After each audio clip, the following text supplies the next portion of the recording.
Assalamualaikum warahmatullahi wabarakatuh. Sampurasun, wargi Jabar, kita ketemu lagi di podcast Sehati Kanwil Kemenag Provinsi Jawa Barat ya. Senang sekali kita bisa ketemu lagi di kesempatan hari ini dan kami ada tentunya untuk Indonesia hebat. Iya, baik wargi Jabar, hari ini kita akan ngobrol-ngobrol ya dengan Dr. Haji Ohan Burhan MPDI. Assalamualaikum, Kang. Waalaikumsalam warahmatullahi wabarakatuh. Akang apa bapak ini saya manggil? Adek juga boleh.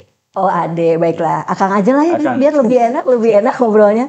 Ini Kang Ohan ini adalah apa disebutnya? Kepala Bidang Kepala Bidang Penais. Agama Islam dan Pemberdayaan Zakat dan Wakaf. Oh, ini Disingkat singkatnya Penais Jawa. Penais Jawa. Iya. Kita ngobrol itu dulu deh kan, Ya, kalau gitu ya. baik. Itu Penais Jawa itu apa? Biar wargi Jabar tahu ya. Jadi ada beberapa bidang di Kemendag Provinsi Jawa Barat ini. Salah satunya ada Penais Jawa. Apa sih Jawa. itu? Yuk, mangga gimana Kang ini Penais Jawa ini apa aja sih? Kegiatannya gitu, programnya. Programnya. Mm-mm. Penais Jawa itu salah satu bidang yang atasnya adalah mengacu pada Dirjen Bimas Islam. Jadi rumah besarnya adalah Dirjen Bimas Islam. Kalau di Kanwil Kementerian Agama Provinsi Jawa Barat, tipologi A strukturnya. Jadi Bimas Islam itu ada dua, ada bidang urusan agama Islam, URAIS, dan ada bidang Penais Jawa. Kalau di provinsi lain itu digabung.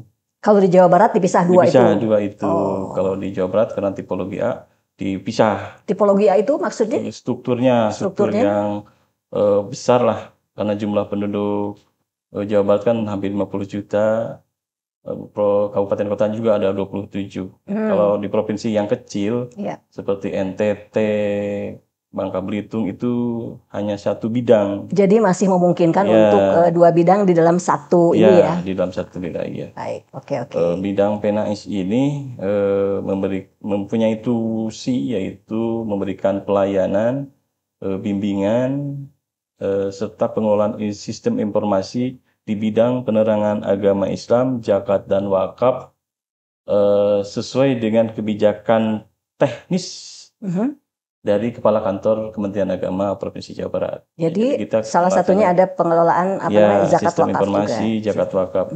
Di bidang Penais Jawa ini ada 4 seksi yang dulu dipimpin oleh kepala seksi, kalau sekarang dengan peraturan baru dipimpin oleh ketua tim namanya. Ketua tim. Ketua tim ya. Ada ketua tim SBI Seni Budaya Islam, ada ketua tim kemitraan, ada ketua tim zakat dan wakaf, dan ada ketua tim kepenyuluhan. Ada 4 itu. Penyuluh itu untuk penerangan seperti itu ya? Iya. Jadi kita punya hampir 6.000 penyuluh di Jawa Barat itu di bawah bimbingan bidang penerangan agama Islam. Oh, jadi ada 4 seksi lagi di bawahnya, masing-masing ada ini gitu ya. Ya. Kita bedah satu-satu kalau gitu, oke, ya Pak ya. oke. Ini yang pertama dari Seni Budaya Islam dulu, Ya, SBI ya itu SBI, singkatnya ya. Betul. Nah ini apa sebetulnya yang dikerjakan di seksi itu? Seni Budaya Islam ya. Salah satu garapan dari seni budaya Islam yang sangat fenomenal ya, yaitu tentang MTQ dan STQ. Oh, itu ternyata ada di bawah bidangnya Bapak, siap. STQ dan MTQ ada di bawah bidang Penais, seksi seni budaya Islam. Selain MTQ dan STQ juga ada kegiatan program dakwah melalui seni budaya. Dakwah melalui seni budaya. Di antaranya tahun sekarang kami berinovasi menyelenggarakan festival band religi untuk anak-anak milenial. Ya, nanti akan diselenggarakan sasarannya anak-anak milenial biar mereka lebih bisa mengembangkan lagi seni budaya Islam melalui aktualisasi kegiatan-kegiatan mereka di bidang seni. Kita arahkan anak milenial itu berjiwa seninya ke seni-seni yang religi itu, arahnya ke sana gitu. Ada festivalnya? Ada festivalnya. Kalau penyelenggaranya insya Allah di bulan Juni-Juli ya, ketika libur sekolah mungkin. Karena sasarannya kan madrasah aliyah. Jadi bisa dilaksanakan ketika libur sekolah. Selain itu juga kita ada festival animasi. Ini program nasional. Jadi itu kita gali inovasi dan karya milenial di bidang inovasi. Dan ada juga film pendek. Film pendek Ya, film dan pendek animasi. animasi Berarti ya. betul. Ini juga sama, nanti ada festivalnya juga ya? Ada. Ini kalau yang animasi rutin itu program tahunan. Tahun kemarin juga ada. Dan untuk festival band religi mungkin baru tahun kali ini ada. Kalau yang film pendek dan animasi itu juga sama, berbau religi juga? Iya, betul. Jadi kampanye positif. Kalau tahun kemarin kampanye tentang jaga jarak di musim COVID ya. Oh iya. Jadi bikin animasi bagaimana kampanye ke masyarakat melalui animasi yang ditayangkan dan audiovisual jadi kelihatan. Dibuat oleh generasi milenial. Gitu. Iya, Kang, ini festival seperti ini pesertanya gimana? Apa terbatas untuk wilayah Jawa Barat saja? Iya, atau juga boleh nggak sih yang dari luar Jawa Barat pengen ikut gitu? Sementara ini untuk wilayah Jawa Barat dulu. Jawa Barat dulu ya. Ya, karena untuk di tiap kabupaten juga di tiap provinsi juga menyelenggarakan.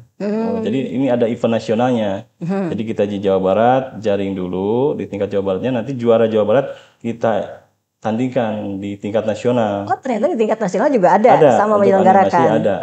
Untuk animasinya. Iya. Jadi setiap provinsi menyelenggarakan. Nah, nanti Jawa Barat mengirimkan ke tingkat nasional dan alhamdulillah tahun kemarin dari Jawa Barat ada yang menjadi juara kedua di film tingkat nasional. Ya, jadi ini sudah yang keberapa kali, Kang? Ya, ada yang keempat kali kalau keempat kali. Oh, ternyata sudah cukup beberapa kali berjalan ya animasi ya. Luar biasa sekali ya. Ini kalau tentang SBI ini karena di situ di dalamnya ada budaya, ada seni. Jadi ini kayaknya ada unsur keterikatan yang sangat tinggi dengan moderasi beragama kan, Kang? Betul. Iya, itu tujuannya ke situ juga memang. Betul. Iya. Jadi moderasi beragama gitu kan kita mencetak generasi milenial agar dia berdiri di tengah-tengah, tidak memihak ke kiri dan tidak memihak ke kanan. Ketika dia ada dalam situasi kondisi yang memang bisa menimbulkan konflik ya. Jadi milenial nanti ke depan bisa menjadi payung teduh atau penyejuk bagi masyarakat dengan adanya moderasi beragama. Nah, milenial inilah yang nanti juga memberikan pencerahan kepada masyarakat itu melalui konsep-konsep tadi, melalui musik, melalui seni dan lain sebagainya. Jadi realisasi untuk itunya diperlihatkan oleh milenial ini melalui budaya dulu deh, gitu ya? Iya. Emang gini, Kang, kalau saya boleh tahu ya, ini dari pandangan Akang aja ya, milenial sekarang nih, anak-anak sekarang ini yang penerus generasi sekarang. Itu kalau dilihat dari toleransinya mungkin ya terhadap entah itu dengan keyakinan lain ataupun di dalam agama sendiri pun yang sama gitu kan suka ada perbedaan-perbedaan. Kalau melihat anak muda sekarang itu kecenderungannya seperti apa? Apakah mudah terbawa gitu ya? Mudah terbawa arus dengan info-info yang begitu gencar lewat medsos juga kan mudah banget kan? Betul. Sebenarnya untuk Jawa Barat ya kalau akan lihat cukup bisa terkendali gitu. Bisa terkendali. Dan memang cepat meledak ya kalau bisa diistilahkan seperti itu dengan teknologi yang dipegang di tangan oleh para milenial itu bisa menggiring opini yang sangat dahsyat. Kalau ada peristiwa milenial itu cepat bergerak. Banget emang itu cepet banget udah tinggal main jempol dua aja udah set gitu ya nanti langsung. Kita arahkan yang cepatnya ini ke arah yang positif. Seperti berinfak berzakat kan mereka nggak usah lagi pakai cash flow. Pakai tangan dan jari aja mereka bisa bertindak sebenarnya. Ini sebenarnya era di mana lisan kita terdiam, tapi tangan kita yang berbicara. Aduh, Kang. Jari kita yang berbicara, betul ya. Betul. Ini balik lagi ke festival-festival yang tadi ya. Bukan bermaksud mengecilkan, tetapi ketika religi yang diusung itu hanya sebagian kelompok yang tidak terlalu banyak, mungkin bahkan dari anak muda yang tertarik ke situ gitu, Kang. Nah, gimana kalau dari bidang Akang sendiri untuk bisa, ayo dong anak-anak muda ini ya, biar juga menyenangi dengan lagu-lagu religi, bahkan juga ikut. Karena mungkin kalau di musik Pak sudah ada ininya ya, udah ada kelas apa ya, kelompok-kelompok sendiri ya, genre-genrenya gitu kan ya. Nah, yang religi ini mungkin masih sedikit lah kelompoknya yang masuk ke situ. Nah, gimana upaya dari ini untuk pengembangan selanjutnya gitu? dari festival-festival ini apa ada keberlanjutan lagi untuk mengembangkannya atau bagaimana? Nah, kalau sudah berjalan kan biasa festival ke tradisional. Sekarang kita kemas dikemasnya juga band. Kalau band kan berarti musik kekinian lah seperti itu. Jadi memancing minat anak-anak muda untuk melakukan inovasi, kolaborasi, menyalurkan bakatnya melalui festival ini. Kedepannya seperti itu. Jadi sasaran yang utamanya kemana nih, ke anak-anak yang masih kuliah? Iya, anak-anak usia SMA, usia madrasah aliyah. Oh iya. Kami madrasah aliyah yang sudah bisa memainkan alat-alat musik itu yang sudah mulai mencari jati dirinya gitu. Jadi kita arahkan ke arah yang positif. Nanti mereka ini mengusung nama sekolah kah atau mengusung grup band sendiri? Iya, nama sekolah. Tapi identitas grupnya boleh. Misal identitas grupnya muncul mewakili sekolah ini gitu. Grup Tribudiono dari Man Cijerah contohnya seperti itu. Itu bisa.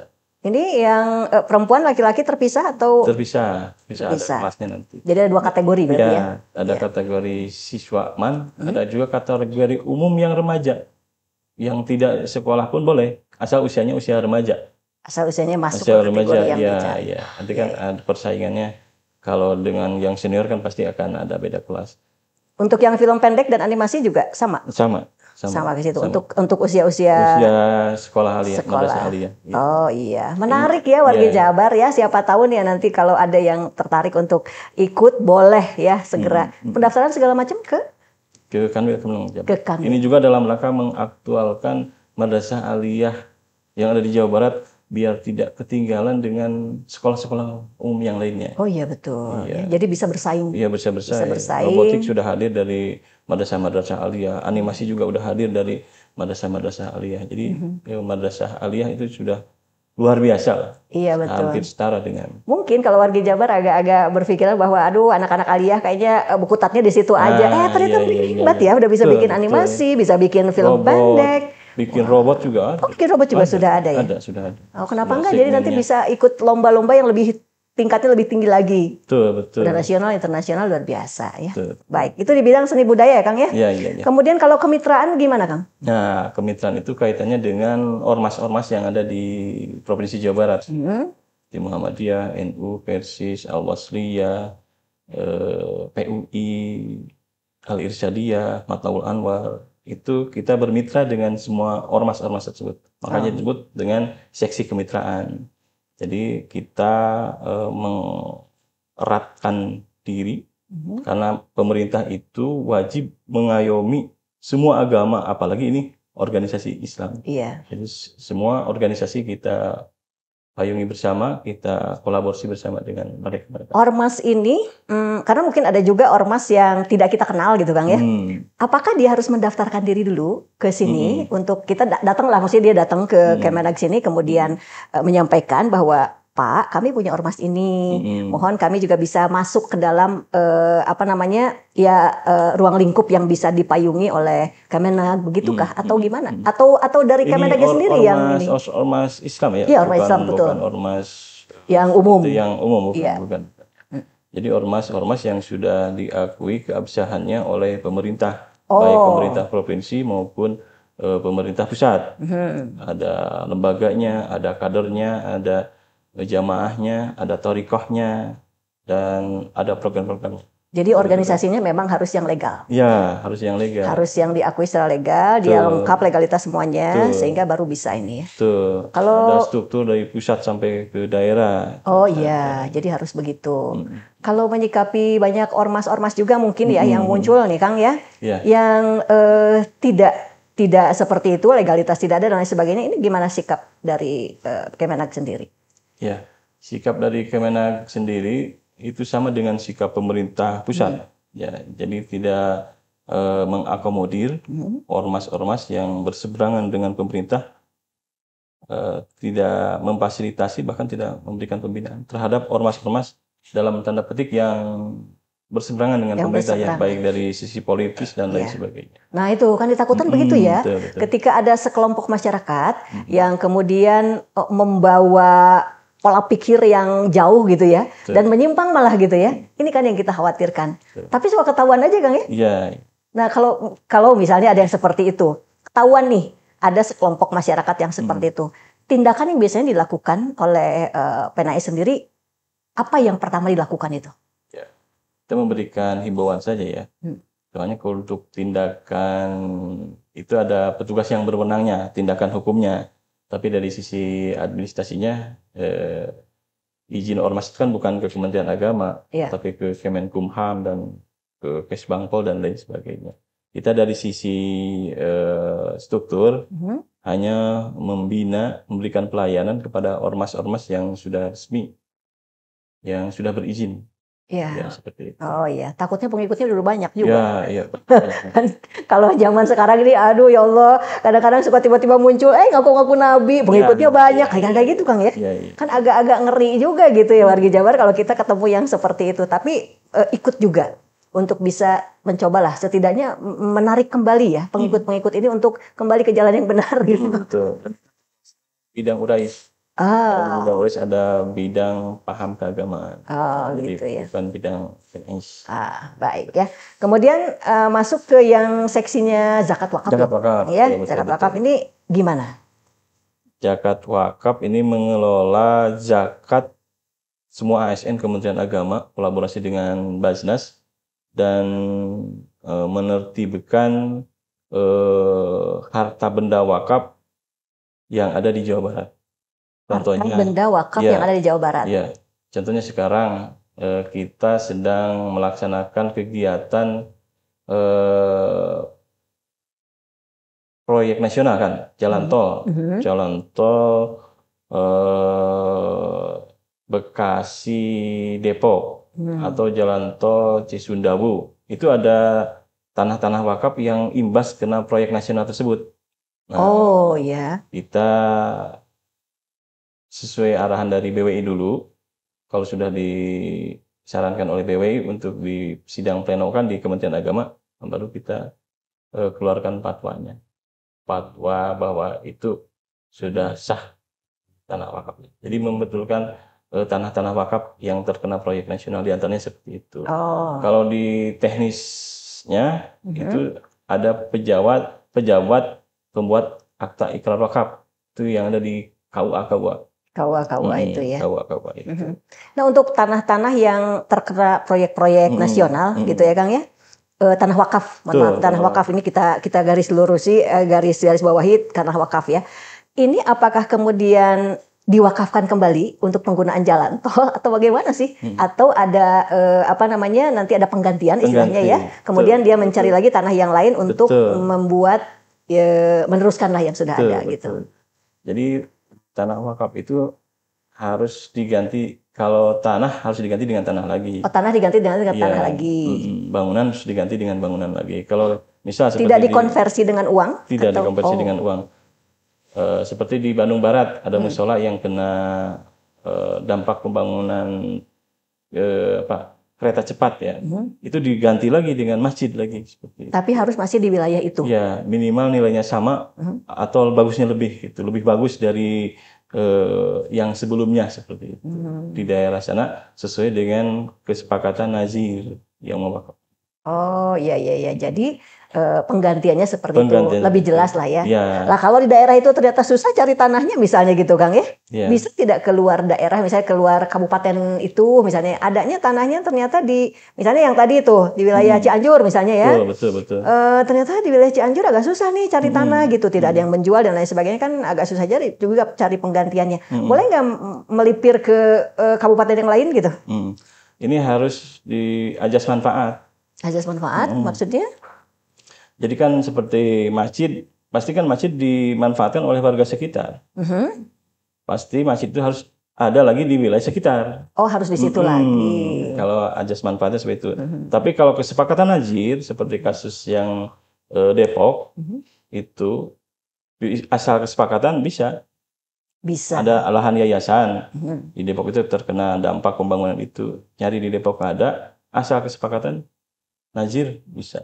Boleh ya. Tapi biasanya yang ajas manfaat seperti kuburan, kan nggak mungkin warga Bandung yang kena dampak tol, kuburannya dipindah ke Cianjur nanti, Itu dia. yang jauh kan, Iya benar. harus di warga Oh, sekitar. jadi Betul-betul. sebisa mungkin masih di wilayah yang Iya, karena kan sama. ajas manfaatnya nggak hilang gitu, cuman Iya. pindah posisi saja Oh, gitu. iya iya Dan iya. biasanya itu nilainya lebih bagus, Hmm, baik dari bentuk ataupun dari luas biasanya. iya. Seperti itu. Kalau kayak tanah pekuburan gitu berarti ke masing-masing keluarga dari yang yang sudah dikebumikan di situ ya? Atau bagaimana itu? Oh, Atau ke pengelola Kalau kuburan kuburannya ya? itu di tanah umum dan tanah wakaf itu iya. Jadi Ah, nanti dibuatkan lagi sesuai dengan kesepakatan Najir, dibuatkan lagi kuburan yang lebih luas biasanya atau sama begitu. dan Ini jenazah dipindahkan dipindahkan semua. semua dipindahkan dan tidak ada yang protes ketika dipindahkan jenazah itu. Yang nggak ada yang protes. Yang protes takut ya. Takut ya Itu yang protes paling yang keluarganya. Gitu. Iya, Ini iya. kasusnya seperti yang di Bekasi, Cikampek Sesi 2 itu ada tanah tol yang akan dibangun jadi tanah kuburan yang akan dibangun penyangga tol itu dipindahkan lagi di daerah sana masih satu desa. Meskipun kalau yang awal strategis pinggir jalan, daerah tempat yang menjadi penukarnya agak dalam tapi lebih luas dan dibuat penataan yang lebih bagus. Lebih bagus justru Ya, jadi ya. seperti Sandiaga Hill lah, seperti itu penataannya Iya, iya. lebih tertib. Ada ruang musholanya untuk menyolatkan jenazah, ada ruang parkirnya lebih bagus, biasanya lebih strategis Oh, seperti malah itu. jadi lebih bagus Iya, ya malah kalau jadi lebih ternyata bagus. yang kena-kena seperti itu luar biasa. Iya. Kemudian untuk zakat nih Kang ya. Untuk zakat sementara ini hanya pengelolaan untuk ASN saja atau gimana? Tadi kan Akang sampaikan ini Iya, ASN betul. Kemenag ya. ASN Kemenag wajib itu zakatnya ke Basnas, kita kelola. Dan di Kanwil juga ada tim UPJ, unit pengumpul zakat dan wakaf. Kita serahkan ke UPJ dan nanti balik lagi ke kita. Ini belum Betul. untuk publish untuk umum, masyarakat umum? Masyarakat umum juga kita arahkan untuk berzakat ke lembaga resmi pemerintah yaitu Basnas. Basnas ya betul, dan Basnas Provinsi Jawa Barat ya. Dan selain ke Basnas juga kami berkolaborasi dengan LAZ yang ada di Jawa Barat, Lembaga Amil Zakat. Ada 42 LAZ yang ada di Ini yang Jawa dikelola Barat. secara swasta ya? Iya, kalau swasta. Dan untuk Ramadan kali ini kami berkolaborasi dengan LAZ yang ada di Jawa Barat untuk melakukan kegiatan berbagi takjil dan berbagi santunan pada anak yatim. Jadi setiap hari di halaman kantor kami itu ada 3 LAZ yang membagikan takjil. Satu LAZ-nya tidak kurang dari 150 sampai 200 paket. Jadi kalau 3 ngumpul sekitar 400-500 paket untuk dibagikan Apa itu Kang bagikan? masyarakat yang lewat dan masyarakat sekitar sini. Oh jadi pas Jadi berbuka ya? para musafir ya dari jam 5 kita mulai menggelar bantuan takjil yang diberikan oleh para raj. Jadi kita kolaborasi. Kayaknya harus sering-sering ke sini warga Jabar ya. sering-sering ke Lewat ke sini. Karena Iya. banyak yang bagi-bagi kalau lagi saum, aduh luar biasa Dan hari sekali ini ya. juga ada pembagian 300 paket santunan untuk anak yatim. 300 paket Ya, santunan untuk anak sarung, yatim. sembako, uang juga. Iya. Dari para laj ini. Iya, Kita iya. kolaborasi, terima kasih pada laj kami ucapkan. Kelihatannya kalau urusan zakat ini yang kegiatannya booming itu di Ramadan ya Kang ya? Ya, betul. Lah kalau di luar Ramadan gimana itu?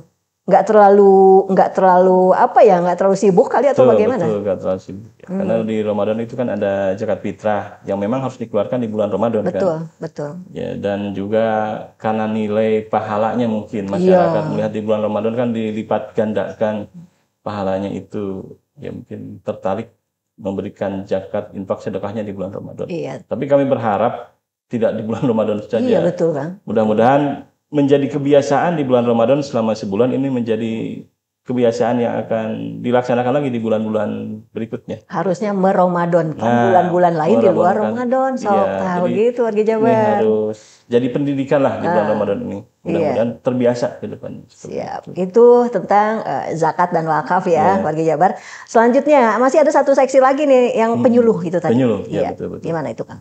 Penyuluh kita ada sekitar 6.000 penyuluh Jawa Barat. Jawa Barat. Ya, Jawa Barat. Iya. Yang berada di kabupaten kota. Penyuluh ini garda terdepan Kementerian Agama. Tugasnya apa sih Kang penyuluh? Tugasnya memberikan pelayanan penyuluhan kepada masyarakat baik itu dengan lisan, dengan tulisan, atau dengan perbuatan, 3 hal itu. Ini yang masuk ke dalam kelompok penyuluh ini kategorinya seperti apa? Harus ustadz ustazah kah atau bagaimana? Ya, mereka tentu yang sekarang direkrut menjadi P3K ya, khusus untuk penyuluh yang gak honorer itu syaratnya S1. Syaratnya minimal harus S1. Jurusan dakwah syariah atau pendidikan Islam. Kebanyakan yang sekarang syaratnya pendidikan Islam. Nah, untuk bisa menjadi P3K itu nanti disyaratkan ikut diklat moderasi beragama. Karena P3K ini khusus bagi mereka yang ijazahnya dakwah seperti itu, syariah seperti itu. Di non pendidikan lah, non sarjana pendidikan. Oh iya. Karena untuk sarjana pendidikan ada posnya kan ke guru. Nah, untuk para penyuluh ini diharapkan sarjana-sarjana syariah, sarjana non kependidikan seperti itu. Dan ini juga lepas dari apa ya? Ya lepasan lah gitu ya Kang ya. Jadi kalau istilahnya mau part timer gitu ya, Kang ya. Istilahnya seperti itu ya mereka ya. Ada yang PNS juga. Ada yang PNS juga. Ada PNS juga. Iya. Bertarget tidak para penyuluh ini, misalnya seseorang itu harus memberikan penyuluhan sekian kali kan? Itu harus punya jamaah. Dulu ada absennya bahkan yang mengaji itu benar dia melakukan pembinaan. Harus ada bukti otentik. Bukti otentiknya gitu. Jangan asal disebut penyuluh tapi dia tidak memberikan layanan penyuluhannya seperti itu. Ini terus berlangsung ya. Sekarang tadi udah berapa orang kan di Jawa Barat? 6.000 lebih. 6.000 lebih. Yang paling banyak ada di kota mana? Kota-kota yang kecamatannya banyak, penduduknya banyak. Kota Bandung juga banyak. Disesuaikan berarti ya. Kan kayak Kabupaten Bandung itu besar dan penduduknya banyak. Berarti di situ juga kemungkinan harus lebih banyak lagi di situ ya. Iya. Kalau dari sisi ideal kita masih kurang penyuluh negerinya kurang. Penyuluh PNS istilah PAIP, penyuluh agama Islam fungsional. Itu kita agak kurang. Hanya 773-an yang PNS ya. Dibagi 620-an kecamatan se-Jawa Barat kan. Berarti kan sangat kurang. Sangat kurang. Ya. Kan penjaringannya seperti apa? Karena siapa tahu mungkin warga Jabar ya ada yang ingin juga gitu masuk ke dalam penyuluh ini, berlaku sebagai penyuluh gitu. Seperti apa Kang? Ya. Itu nanti ada rekrutmen, sekarang ada rekrutmen online P3K itu untuk penyuluh dan biasanya mereka start dari dulu penyuluh agama honor dulu yang penyuluh agama diselenggarakan di Kementerian Agama Kabupaten Kota masing-masing.